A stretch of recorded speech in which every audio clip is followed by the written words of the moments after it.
day means a lot to us as the province of KwaZulu-Natal. It means getting back to basic. It means first day at school in this academic year 2018 for all our schools.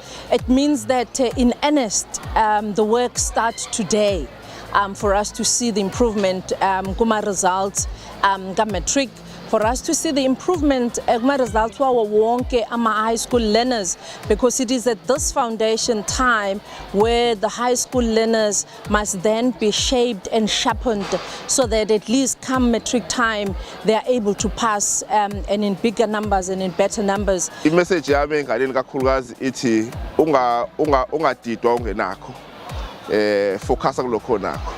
Uma ungenayo imali yokwenza inwele susa inwele zingabe ziziphazamiso kuwena. Kothisha umsebenzi wabo is to focus ekufundiseni izingane, abenze lo msebenzi lo ba focus kakhulu ekufundiseni.